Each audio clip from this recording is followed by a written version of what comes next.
जो ये यकीनी है ये बढ़ेगी, इसमें इजाफा होगा, क्योंकि जहां आज हम खड़े हैं माजी में कभी भी ऐसा नहीं हुआ।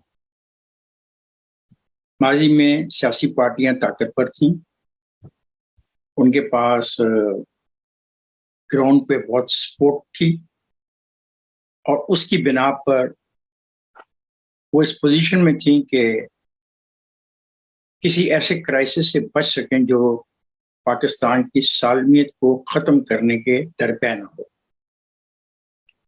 सियासी जमातें जितनी मजबूत होती हैं, मुल्क भी उतना मजबूत होता है। ये बात अब उन दोस्तों को समझ लेनी चाहिए जो हमारी बातों को मजाक समझते थे। आज एक सियासी पार्टी जब चाहे, जिस वक्त चाहे, सादा कागज के ऊपर, इवन कागज को टाइप करने की भी जरूरत नहीं है, उनको हाथ से हैंड रिटन एक दरखास्त लिख के किसी भी रजिस्ट्रार को थमा देती है और वो रजिस्ट्रार उसके ऊपर किसी को कह देता है कि भाई आज आपने इसकी सुनवाई करनी है, बल्कि उसी वक्त मुतलका जो अफसरान है उनको तलब भी कर लिया जाता है। ये वो जो तब्दीली पाकिस्तान में आई है, ये माजी में नहीं थी। माजी में एक सिस्टम चलता था पाकिस्तान में। अगर मुझे भी रिलीफ लेना है रियासत के किसी भी बुरे कदम की बिना पर, तो उसका एक तरीका कार था, असालतन या वकालतन। नॉर्मली इस किस्म के मामलात में वकील आपकी तरफ से पेश होता है, बाकायदा आप वकालतनामे पे दस्तखत करते हैं और रजिस्ट्रार पहला सवाल ये करता है कि इस वकालतनामे पे दस्तखत हैं या नहीं है, और उसके पास ये अख्तियार भी होता है कि वो वेरीफाई भी कर सकता है। वो कह सकता है कि ये जो दस्तखत आप वाला वकालतनामा मेरे पास लाए हैं, मेरी राय में ये उस वकील की दस्तखत नहीं है, ये भी कह सकता था। ये एक सिस्टम चल रहा था। आज एक नया सिस्टम आ गया है कि पाकिस्तान पीनल कोड की जो दफात हैं उनके मुताबिक जिन लोगों पे एफआईआर दर्ज हो रही हैं, कुछ को तो इतना अख्तियार दे दिया गया है कि सुबह उनके ऊपर ये एफआईआर दर्ज होती है, दोपहर को उनकी दरखास्त कहाँ जानी चाहिए? मजिस्ट्रेट के पास जानी चाहिए, इलाका मजिस्ट्रेट के पास जानी चाहिए, ज्यादा से ज्यादा किसी जज, छोटे से जज के पास चली जानी चाहिए।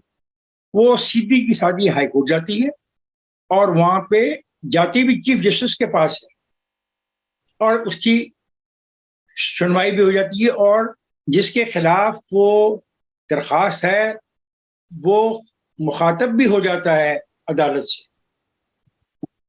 मैंने कोर्ट रिपोर्टिंग भी की है 6 साल।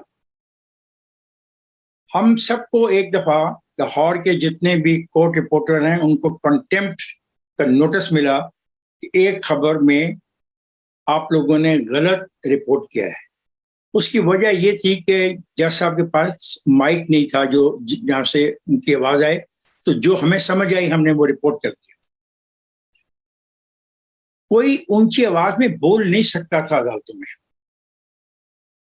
अभी सारा निजाम ही बदल गया है। अब तो अदालत का एहलकार रजिस्टर लेके जिस आदमी के खिलाफ एफआईआर है उसकी खिदमत में पेश हो जाता है कि सर आप तकलीफ क्यों करते हैं अंदर आने की, हम हाजिर हैं आपकी खिदमत के लिए। ये सस्ता इंसाफ है, ये फौरी इंसाफ है, ये आइए ये दस्तखत कर दीजिए इस रजिस्टर पे। और बाद में एक नई बहस शुरू हो जाती है कि वो रजिस्टर कहाँ गया। तो ये बातें जो हैं रजा साहब और सुरंगी साहब, कभी आपने देखी थी जो आप मुझसे ये सवाल कर रहे हैं कि मैं क्या तब्दीली देख रहा हूँ? हाँ जी, कभी देखी बिल्कुल नहीं कभी देखी थी। बड़ी बुनियादी और बड़ी छोटी सी बात मैंने की है। अभी तो कोई इसमें ना सियासत है, ना इसमें कोई नजरियाती बहस है, ना इसमें कोई इंटेलेक्चुअल डिस्कशन मैं आपके साथ कर रहा हूँ। मैं तो एक आम पाकिस्तानी के तौर पर पूछ रहा हूँ कि क्या इन ऐसे तमाम मुकदमात में अगर ये एफआईआर मेरे पे कट जाए तो क्या वो तमाम सहूलतें जो आइन का कोई आर्टिकल है, सुरंगी साहब ने एक दिन मुझे पढ़ के बताया था, सोलंकी साहब बताइए। वो आर्टिकल पढ़े। आइन के जो आर्टिकल 8 से लेकर 28 तक जो 20 आर्टिकल हैं उनको पाकिस्तानी आइन की रूह कहा जाता है, ये 20 आर्टिकल, क्योंकि ये बुनियादी हुकूक से मुतालिक हैं। और कई दफा सुप्रीम कोर्ट की रूलिंग्स में भी ये आया है कि बाकी जो आर्टिकल्स हैं उसमें तो आगे पीछे आप कर सकते हैं, लेकिन जो बुनियादी हुकूक हैं उनमें कोई रद्दोबदल नहीं हो सकता। बल्कि जो आइन के जो पहले जो आर्टिकल्स हैं उसके अंदर भी लिखा है कि जो बुनियादी इंसानी हुकूक हैं वो उनको तब्दील नहीं किया जा सकता। तो उसी में एक आर्टिकल है, आर्टिकल 25, जो बड़ा मशहूर है, वो उसका नंबर 1 जो है वो यही कहता है, तमाम शहरी कानून की नजर में बराबर हैं और कानूनी तहफ़्फ़ुज़ के मसावी तौर पर हकदार हैं। देखो यहाँ पे एक बात है जो मैं रज़ा, मुझे एक सवाल छोटा सा, फिर आपको मैं माइक दे देता हूँ वापस। देखें, हर जगह तो हाई कोर्ट नहीं है ना,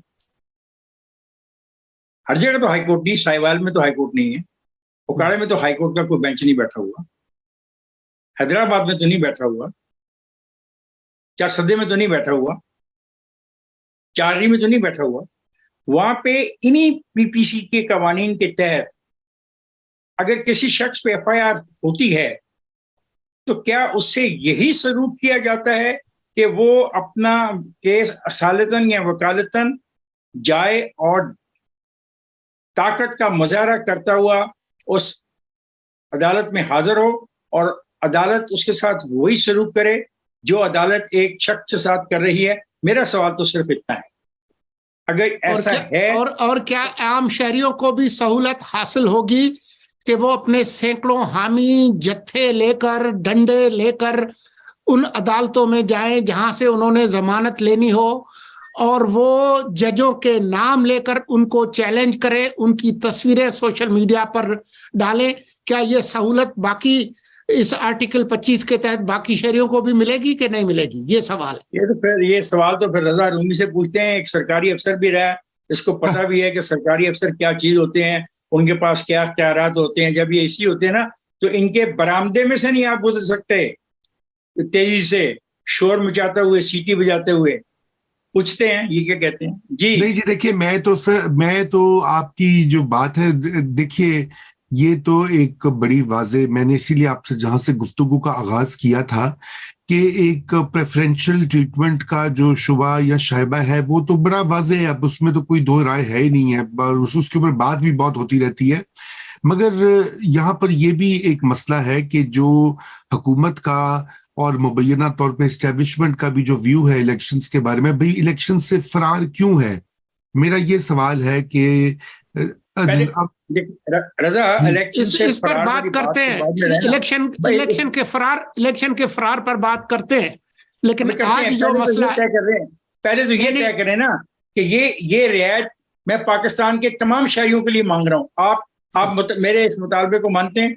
जी बिल्कुल बिल्कुल मानते हैं, 100% आपके साथ है। पहली बात तो ये तय कर लेना कि यहाँ पे अगर हम सब कानून में बराबर हैं तो तमाम, पहले तो मुझे मेरा ये हक दें।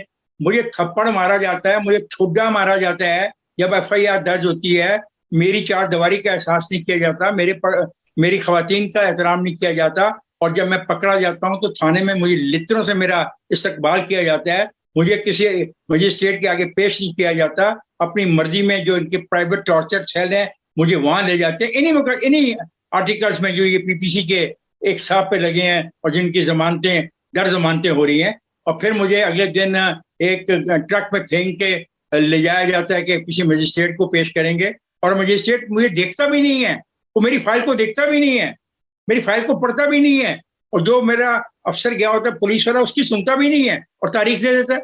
मुझे तो पहले इस सवाल का जवाब दें, फिर कोई और डिबेट कीजिएगा मेरे साथ। जी नहीं, बराबरी बिल्कुल, इसमें तो कोई शक नहीं, लेकिन इफ्तिखार साहब ये बराबरी भी किसने इंश्योर करवानी है? देखे ना, ये आइन के ऊपर जो अमलदारी है, सबसे पहले तो उसमें रोल है सुप्रीम कोर्ट ऑफ पाकिस्तान जो है वो कस्टोडियन है आइन की। वो कहती है कि वो आइन को तशरीह करते हैं, रखवाले हैं, और वो अगर वो ही इसको नहीं इन्फोर्स करवा पा रहे। ये अभी आपने सुप्रीम कोर्ट की बात की ना जी, क्या सुप्रीम कोर्ट के तमाम जज अपने रुतबे और इज्जत के हिसाब से बराबर हैं कि नहीं है? बिल्कुल है। 100%। तो जो इंसाफ की सहूलत काजी फाइज ईसा को फराहम की गई थी और उसके खानदान को, जिस तरह से उसकी तमाम तफसीलात को सामने लाकर उनको कटहरे में खड़ा किया गया था, जिस तरह से उनकी जासूसी की गई, जिस तरह से उनके खिलाफ रेफरेंस दाखिल किया गया, जो बाद में खुद इमरान खान और आरिफ अलवी जिसने भेजा था तस्लीम किया कि यह गलत था,